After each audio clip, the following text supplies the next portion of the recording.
Good morning, class. Today we're going to read Wemberly Worried by Kevin Henkes.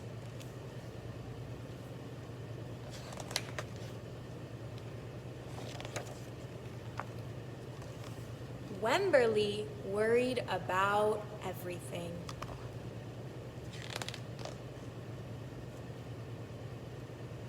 Big things, little things, and things in between.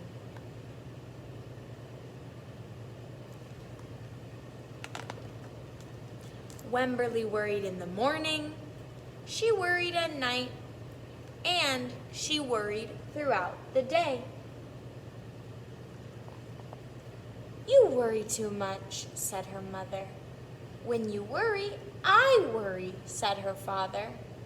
"Worry, worry, worry," said her grandmother. "Too much worry."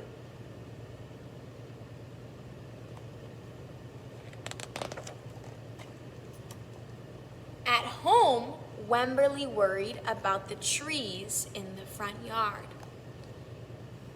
She's thinking, what if it falls on our house? And the crack in the living room wall. And the noise the radiators made. About the crack, she said, what if it gets bigger and something comes out of it? And she thinks there's snakes in the radiator.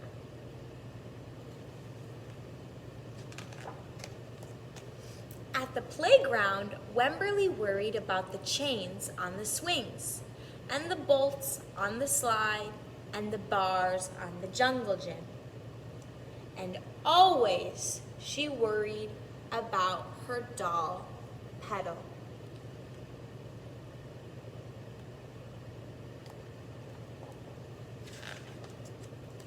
"Don't worry," said her mother. "Don't worry," said her father. But Wemberly worried. She worried and worried and worried. When Wemberly was especially worried, she rubbed Petal's ears. Wemberly worried that if she didn't stop worrying, Petal would have no ears left at all. Poor Wemberly. On her birthday, Wemberly worried that no one would come to her party.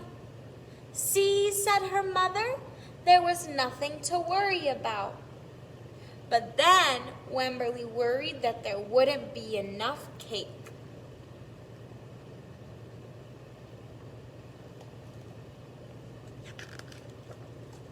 On Halloween, Wemberly worried that there would be too many butterflies in the neighborhood parade. "See," said her father, "there was nothing to worry about." But then Wemberly worried because she was the only one.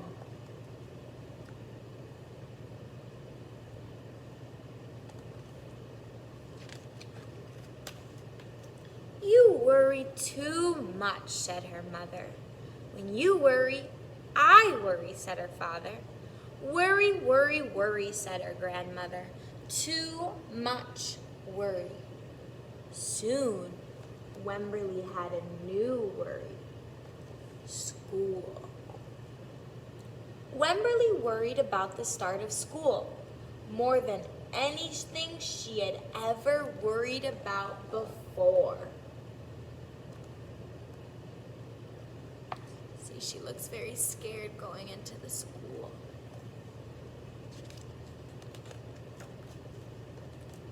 By the time the first day arrived, Wemberly had a long list of worries. What if no one else has spots?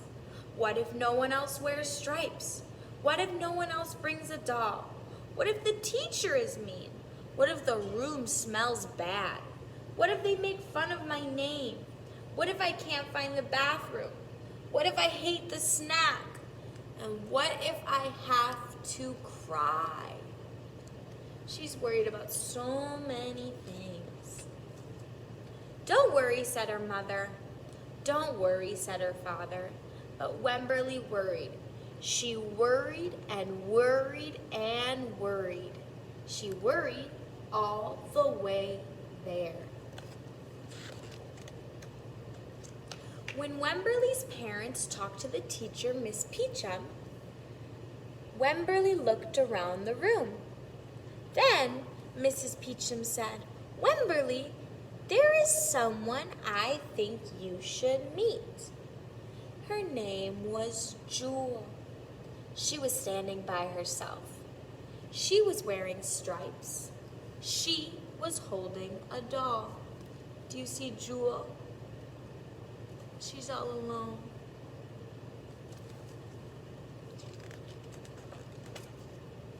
At first, Wemberly and Jewel just peeked at each other. "This is Petal," said Wemberly. "This is Niblet," said Jewel. Petal waved. Niblet waved. "Hi," said Petal. "Hi," said Niblet. "I rub her ears," said Wemberly. "I rub her nose," said Jewel.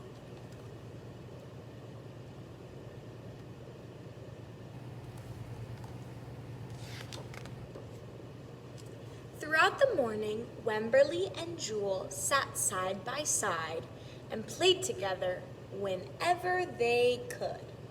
Petal and Niblet sat side by side too. Here's Petal and Niblet sitting together. Wemberly worried, but no more than usual, and sometimes even less. Before Wemberly knew it, it was time to go home.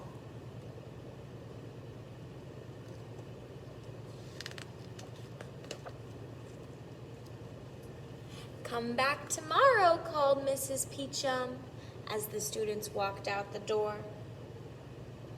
Wemberly turned and smiled and waved. "I will," she said. "Don't worry."